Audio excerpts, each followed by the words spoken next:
O Senhor esteja convosco. Ele está no meio de nós. Proclamação do Evangelho de Jesus Cristo segundo São João. Glória a vós, Senhor. Naquele tempo, disse Jesus aos seus discípulos: Tenho ainda muitas coisas a dizer-vos, mas não sois capazes de compreender agora. Quando, porém, vier o Espírito da verdade, ele vos conduzirá à plena verdade. Pois ele não falará por si mesmo, mas dirá tudo o que tiver ouvido, e até as coisas futuras vos anunciará. Ele me glorificará, porque receberá do que é meu e vô-lo anunciará. Tudo o que meu Pai possui é meu. Por isso, disse que o que ele receberá e vos anunciará é meu. Palavra da salvação. Glória a vós, Senhor. Amados irmãos, amadas irmãs, hoje escutamos a passagem dos Atos dos Apóstolos em seu capítulo 17. Paulo é conduzido até Atenas, logo prega ao povo grego.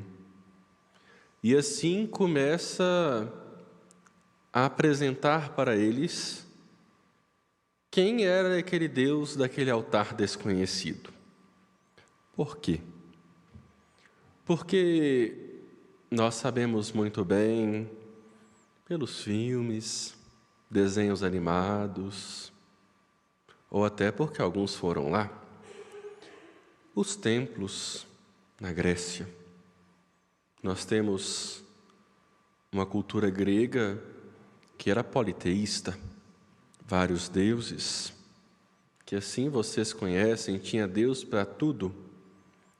E ainda tinha os semideuses, que eram os deuses vindo aqui para aprontar e arrumavam filhos.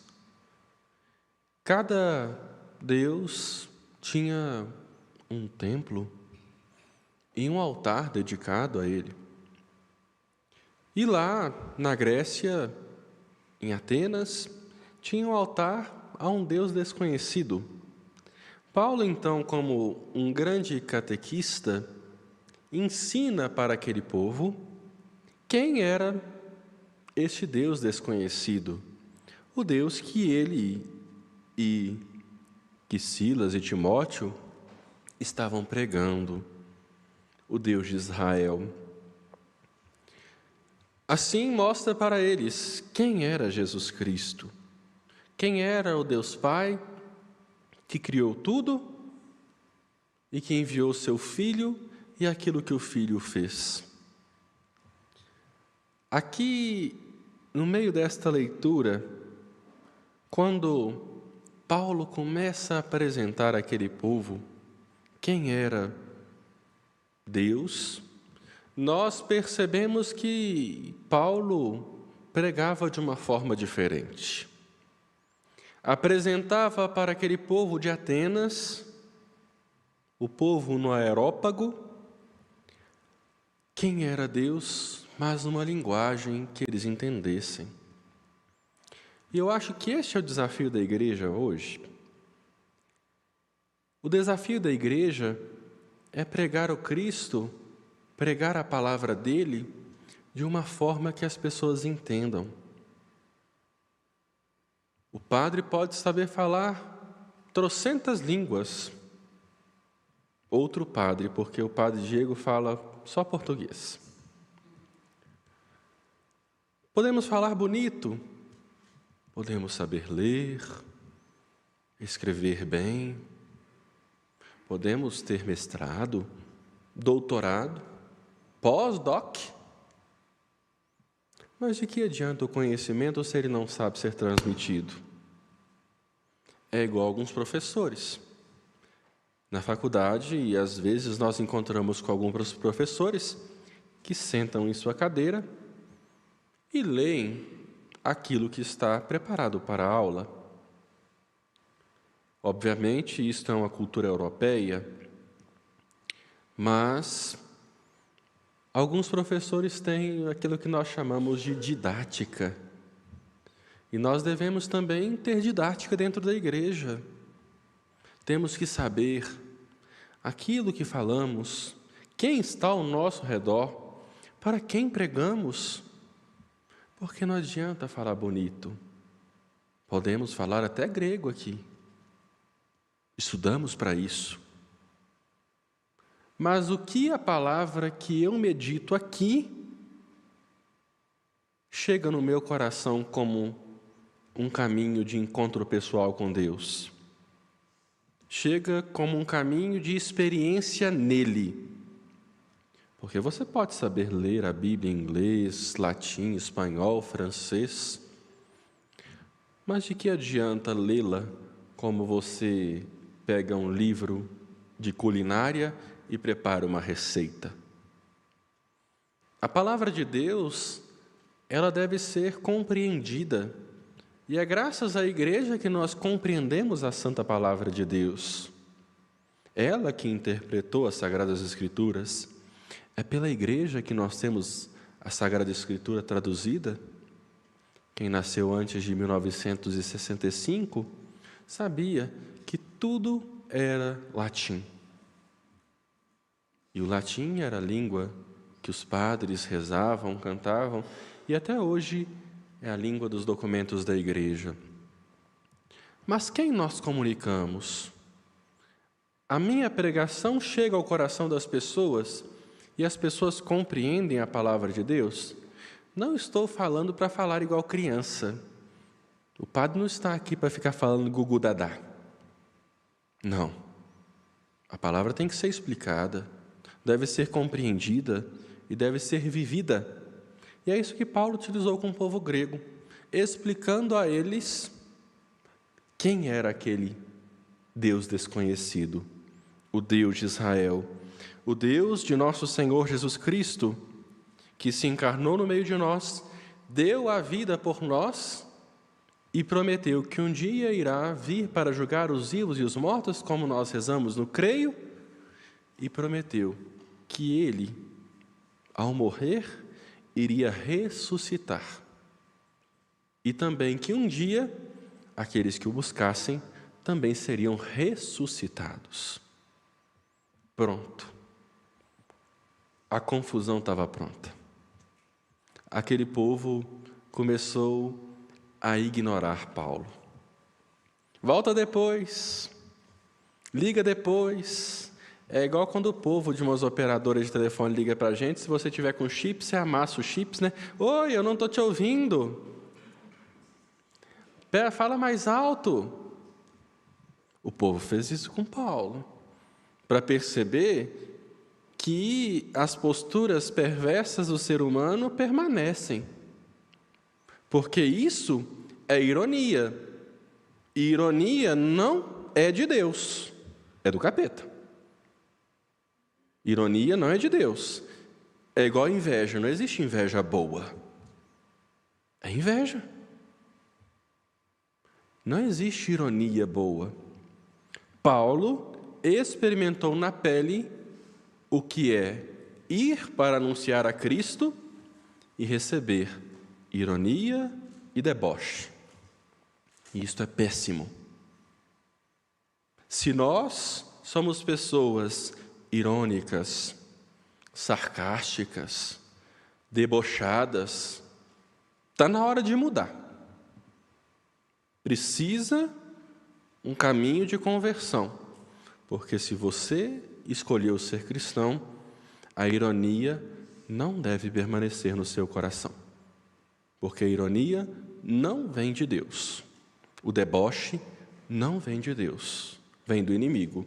Logo, quando eu o faço, estou dando testemunho do inimigo, dividindo. Paulo anuncia o evangelho de Deus para aquele povo e assim o povo caçoava dele, ria dele. E é péssimo É péssimo. Quando você passa por esse tipo de situação, pelo menos quando a gente passa, parece que a alma está saindo do corpo. É uma situação totalmente desagradável, porque além de você estar rindo da cara do outro, debochando da cara do outro, você está colocando a palavra dele em descrédito, jogando aquilo que ele disse no chão. E prestem atenção, Paulo ensina para aquele povo quem era Deus, quem era o Deus desconhecido. E assim descreve diversas coisas, mas por falar da ressurreição, pegaram tudo o que Paulo ensinou e jogaram no chão. Por uma palavra, por uma vírgula, colocaram em descrédito o ensinamento de quem era Deus. Tomemos cuidado com aquilo que nós colocamos em descrédito, com aquilo que nós rimos da cara do outro, debochamos da cara do outro, porque não adianta depois chegar na fila de confissão e falar que não matou ninguém, porque deboche, ironia, é matar, é tirar vida, é derrubar a pessoa e colocar em descrédito a palavra que ela está dizendo. Se tiver este tipo de postura, convido a costurar a boca, a ficar calado, por mais que também vai ter que costurar a cara inteira, porque tem muito deboche que é pro semblante, né? Tomemos muito cuidado, porque às vezes as pessoas vão tomar posturas conosco que vão nos chatear muito.